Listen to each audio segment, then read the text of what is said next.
arrive souvent d'expliquer nos inactions par la volonté de Dieu, de trouver le mal là où il y a opportunité. Dans ce tonus, nous allons apprendre à discerner et agir pour décoller maintenant. Pour l'année 2024, nous avons beaucoup de projets pour vous. Nous avons rédigé notamment ce livre, Le voyage vers soi. Le voyage vers soi pour atteindre l'ikigai. C'est un document que le cabinet a rédigé pour votre plaisir avec le coach Pognon et l'appui de l'ordre des coachs en développement intégral. Nous vous recommandons ce document. Vous pouvez l'avoir au sein du cabinet ou dans les supermarchés.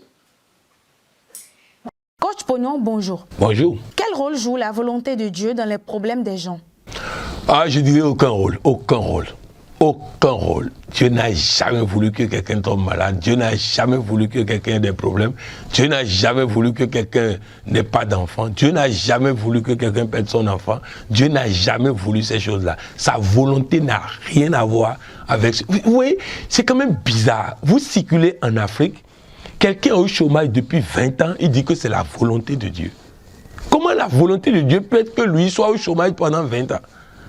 Vous voyez quelqu'un qui est malade à cause des bêtises des médecins, que lui il a cru et accepté, et il vous dit que c'est la volonté de Dieu. Vous imaginez quelqu'un qui est là à prendre des médicaments qui créent des problèmes tous les jours, et il a des difficultés, c'est la volonté de Dieu. C'est toujours la volonté de Dieu. Mais finalement, c'est quoi la volonté de Dieu? Il dit, bien-aimé, je souhaite que tu prospères à tous égards, comme prospère l'état de ton âme. Tout ce que vous avez comme problème n'a rien à voir avec la volonté de Dieu. Je vais vous donner un exemple très simple. Vous imaginez quelqu'un qui tombe enceinte, qui connaît Coach Pognon, qui est tous les jours en train de m'écrire. Et un médecin raconte des bêtises, comme quoi le cœur de l'enfant ne bat pas. Et qu'on doit faire avortement. Et on fait ça avant de m'informer. Ça, c'est quoi ça? C'est la volonté de Dieu, ça? Aucune volonté de Dieu n'est dans ça. C'est la négligence des hommes. C'est la négligence des hommes. Et surtout, je vais vous dire, si vous continuez pas à écouter les scénarios de catastrophe que les médecins vous disent, et vous appliquez ça, ça fait votre problème. Si vous refusez d'analyser, de réfléchir par vous-même, et vous croyez bêtement à ce que les hommes de Dieu disent, ça fait votre problème. Si vous continuez de penser que le chômage peut être la volonté de Dieu, ça fait votre problème. De toutes les façons, Dieu n'a rien à voir avec les problèmes des gens. C'est quand même vrai que les gens ont des problèmes. Oui, mais le problème lui-même n'est pas ce qui empêche les gens d'avancer. C'est la perception qu'ils ont du problème. Je vais vous donner une belle histoire qu'un coach a affectueusement partagée avec moi il y a 2 jours à peine. Dans cette histoire, on dit, un monsieur rentre à la maison. Il dit, chérie, ma vie est foutue. Notre vie est foutue. Je viens d'être licencié. C'est la catastrophe. Qu'est-ce que je vais devenir? Il était abattu. Il était triste. Il ne peut pas manger. Il était là. Et sa femme prend bic et feuille et commence par écrire. Au bout de quelques minutes, la femme prend la parole. Il dit, Monsieur Tant, et il appelle le nom de son mari. Tu n'es pas foutu. Tu as perdu un emploi, ça fait partie du passé. Nous ne parlerons pas de passé, nous parlerons de l'avenir. Désormais, tu vas créer ton entreprise. Et nous allons gérer ça ensemble et nous allons réussir. Et le monsieur dit, quelle entreprise? Il dit, nous allons vendre des œufs. Ta voiture va servir de voiture de livraison et nous allons vendre des œufs. Tu as combien? Le monsieur dit le montant qu'il a sur son compte. La dame dit, moi j'ai 2 fois ce montant. Le monsieur était surpris de constater qu'en vendant de l'eau classée, sa femme a pu faire une économie supérieure 2 fois à ce que lui a pu faire comme économie en ayant un grand pouce. Et ils ont commencé comme ça. Elle a réorganisé la famille. Elle a réuni les enfants. À partir d'aujourd'hui, plus de gaspillage. Nous allons maîtriser les dépenses. Nous allons maîtriser ceci. Toi, tu vas te charger d'aider papa dans la livraison. Toi, tu vas te charger de recevoir les appels. Toi, tu vas te charger de ceci. Et au bout de quelques années, venez voir maintenant le nombre de voitures qu'ils ont achetées, le nombre de maisons qu'ils ont achetées en faisant commerce des œufs. Et tous les enfants ont fait de grandes études et tout ça. Qu'est-ce qui s'est passé là? Il s'est passé qu'il y a au moins une personne dans la maison qui avait la tête sur les épaules. Il y a au moins une seule personne dans la maison qui a compris que la vie ne s'arrête pas lorsqu'un problème arrive, mais la vie ne commence que lorsqu'un problème arrive. C'est là que la vie commence. Lorsqu'on t'a annoncé une maladie, ça veut dire quoi? Ta vie monotone ne plaît plus à Dieu. Cette maladie est le point de départ pour que tu prennes conscience et changes les choses dans ta vie. Je vais donner un exemple au Bénin. Parce que cet exemple, on ne connaît pas la personne, mais je vais vous donner un exemple au Bénin. Ce monsieur était en France, enseignant. Il rentre au pays. Il arrive au pays, il est au chômage. Il est au chômage jusqu'à il est arrivé à un point où difficulté de manger. Il achète un livre. À l'époque, il n'y avait pas de coach disponible. Il achète un livre. En bon enseignant, il lit le cours qui est dans le livre et il réunit sa famille et il leur expose le contenu de ce livre. Il leur expose le contenu de ce livre. Et c'est comme ça qu'en exposant le contenu, il tombe sur comment entreprendre à partir de rien. Et qu'est-ce qu'il fait? Il prend sa voiture, il prend sa femme, ils vont au marché d'Ikmile, un petit marché loin de Porto-Novo, de Cotonou, Porto-Novo où ils étaient. Et ils vont là-bas.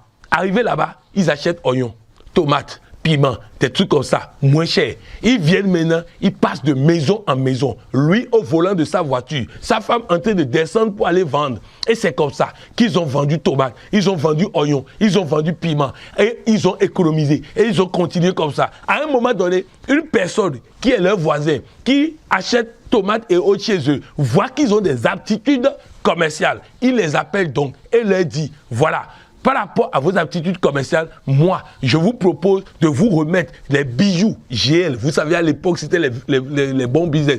Les bijoux GL que ma femme vend, je vais vous confier ça. Vous allez vendre, enlever votre bénéfice et m'amener mon capital. Et c'est comme ça qu'ils ont démarré. Ils ont démarré. Et je vous dis, ce couple a été capable de faire un prêt. Je ne dis pas d'avoir patrimoine seulement, de faire un prêt de plus de 500 millions à une autre personne.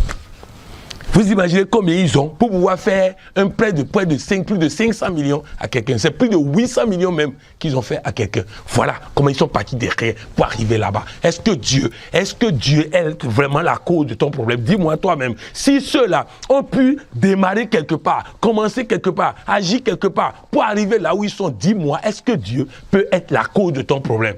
Est-ce que Dieu peut être la cause? Vous voyez par exemple quelqu'un, son mari commence par le minimiser. Elle prend sa vie en main, elle commence par s'organiser, elle commence par se rhabiller, par faire ses cheveux, par développer ses projets. Et aujourd'hui, c'est le mari qui est obligé de venir me voir, moi, coach, pour négocier avec sa femme, pour accepter ses avances. Il veut lui faire encore des avances. Ils sont toujours mariés, hein, mais il veut faire des avances. Maintenant, la femme n'est plus intéressée. Oui, parce qu'elle a appris à rayonner. Dis-moi, est-ce que Dieu a quelque chose à voir avec ça? Est-ce que Dieu a quelque chose à voir lorsqu'on découvre le cancer pour quelqu'un et qu'il refuse que ce n'est pas possible pendant un mois et qu'un mois après on fait analyse, on ne trouve pas cancer, alors que toi, tu es couché là en train de dire c'est fini, c'est foutu, c'est cela. Est-ce que Dieu a à voir quelque chose avec ça? Non. Dieu, il souffre de nous voir souffrir, mais il nous a donné tout pouvoir. Il ne peut pas intervenir. Il nous a donné tout pouvoir. C'est nous qui avons le pouvoir et il est là, tout triste. Je vais vous donner encore un exemple parce qu'il faut que vous vous réveillez. C'est maintenant qu'il faut se lever. Vous voyez Kenneth Aguindi, il est en train de prier. Et il y a un singe qui s'est mis entre lui et le Seigneur. Et donc, le singe a soufflé, ça a fait un voile noir. Donc, il ne voit plus le Seigneur, il n'entend plus le Seigneur. Donc, il attendait que le Seigneur chasse le singe. Il attendait, le Seigneur ne chasse pas. Il attendait, le Seigneur ne chasse pas. À un moment donné, il dit, hey, au nom du Seigneur Jésus, fous le camp. Il dit, quand il a dit ça, le Seigneur a disparu. Et il dit au Seigneur, mais tu n'as pas vu que je ne t'entendais pas? Le Seigneur lui répond, si tu n'avais pas agi, moi, je ne pouvais rien faire. Écoutez bien, hein. Si tu n'as pas agi, moi, je ne peux rien faire. Et il dit, pourquoi? Comment toi, Dieu, tu ne peux pas faire? Il dit, lis la parole de Dieu.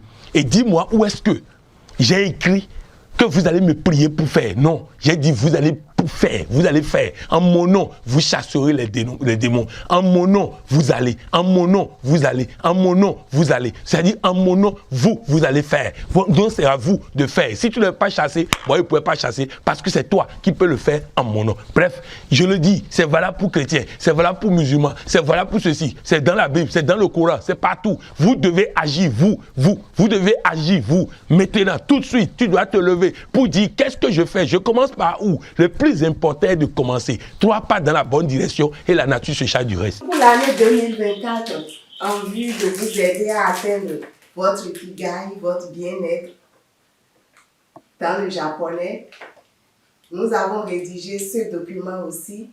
C'est le Planner, Life Planner. À l'intérieur de ce document, nous vous apprenons comment vous allez vous organiser dans les différents compartiments de votre vie, dans les différents domaines de votre vie, sur le plan familial, sur le plan financier, sur le plan entrepreneurial, dans la gestion des enfants, dans la gestion de votre temps, dans la gestion du stress. Bref, dans ce document, vous aurez tout. Ce document est disponible dans notre cabinet. Nous sommes situés à Ibatin, en face du prêt-à-porter Elie Chana. Notre contact, c'est le 61 30 62 94. Soyez richement bénis. Que faire? Que faire, c'est ce qu'on est en train de dire là. Il faut véritablement que nous nous levons. Qu'est-ce que tu as là, maintenant, tout de suite? Vous avez vu, la dame a dit, mon mari, tu as quoi? Il dit, j'ai un peu d'argent. L'autre a dit, moi aussi, j'ai un peu. Et ils ont démarré avec ça. Quelqu'un d'autre a dit, tu as quoi? J'ai un moyen de transport. On peut démarrer avec ça. L'autre a dit, tu as quoi? Il a une voiture. Avec cette voiture, ils peuvent aller au marché du cuir pour aller acheter tomates et autres. Donc, on commence avec ce qu'on a. Rappelez-vous dans la parole de Dieu, lorsque la femme du prophète qui est décédée et qui a laissé plein de dettes à sa femme est allée voir le Seigneur. Mon mari m'a laissé plein de dettes. Le Seigneur a dit quoi? Va chez toi, prends ce que tu as. Il dit, j'ai de l'huile. Ok, mets des bidons. Commence pas à verser dedans, ça ne finira pas. Lorsqu'on a dit à Jésus, on veut nourrir 5000 personnes, il dit quoi? Vous avez quoi? On a 2 poissons et on a 5 pains. Ok, commencez pas à couper ce que vous avez, ça ne finira pas. Donc vraiment, qu'est-ce que vous avez? Quelle potentialité, quelle opportunité, quelle capacité, quel don, ce que vous avez là, démarrez avec ça et le reste suivra. Où trouver l'information sans laquelle on ne peut décoller? Oui, vous avez vu ce monsieur, par exemple, dont j'ai parlé, qui était au Bénin, lui, il a pris un livre et il a trouvé dans le livre. On peut trouver dans le livre, on peut trouver dans les séminaires. Parce que l'autre chose aussi, quand les opportunités de formation arrivent, il ne faut pas les rater. Je vous dis, j'ai un médecin que j'ai formé au Gabon. J'ai formé plusieurs personnes au Gabon. Il est le seul à dire, je dois aller au sommet mondial qui doit venir. Il a dit, je dois aller au sommet mondial qui doit venir. Et on est parti. Il m'a fatigué pour avoir les renseignements. En t'inchant d'avis, il ne vient plus. Quelques mois après, on dit il est mort. Est-ce que c'est normal ça? C'est normal quand toi-même tu as déjà senti le besoin, qu'à travers cette formation, tu vas changer les choses dans ta vie. Les amis, ne saisissez les opportunités. Saisissez les opportunités. Il n'y a pas de hasard dans la vie. Quand une opportunité se dresse devant vous, c'est que Dieu veut déjà utiliser ça pour faire quelque chose. Il veut utiliser ça pour faire quelque chose. Alors saisissez les opportunités et gagnez. Donc, à travers les formations, vous voyez, beaucoup de personnes, soit à Cotonou, ne viennent pas aux rencontres hebdomadaires. Oui, parce qu'on ne sait pas qu'il faut vibrer. Il faut les vibrations. C'est-à-dire que, vous voyez, quand vous prenez le développement personnel aux États-Unis, vous allez constater que les gens font le développement personnel jusqu'à il y a clash. Il y a clash pourquoi? Parce qu'ils ne passent pas à l'étape vibration. Si tu fais du développement personnel sans créer des vibrations, et comment créer des vibrations dans notre environnement si tu ne fréquentes pas des personnes positives, des personnes qui te valorisent, qui te considèrent et tout ça? Comment tu veux que ton conjoint te respecte quand tu ne vas pas quelque part où les autres te respectent afin que tu aies plus confiance en toi-même pour susciter la confiance à la maison, pour susciter le respect à la maison. Bref, il faut que nous puissions saisir les opportunités, que ce soit les formations, les rencontres hebdomadaires, que ce soit le tonus matinal, tout ça c'est des opportunités. Si quelqu'un ne saisit pas ces informations, ces opportunités, dites-moi comment il peut réussir à faire quoi que ce soit. Dieu souffre de nous voir souffrir, mais il n'interviendra pas parce qu'il nous revient de régler les problèmes. Votre mot de fin? Mon mot de fin, c'est de dire à tous ceux qui m'écoutent, j'ai tenu à faire ce tonus et je l'ai fait avec autant de détermination, autant de passion, parce que simplement, trop, c'est trop. C'est pas normal qu'on puisse nous rassasier de tel a fait ceci, tel a fait accident, tel a fait ceci. C'est pas normal. Vous ne devez pas tomber malade. Vous ne devez pas avoir ces difficultés-là. Vous ne devez pas avoir ces problèmes-là. Vous devez simplement saisir les informations, les utiliser, les transformer, les utiliser en énergie pour que nous puissions changer. Faites en sorte que vous ne puissiez cliquer pour créer un déclic en vous. Sans clic, il ne peut pas y avoir de déclic. Merci, coach. Merci.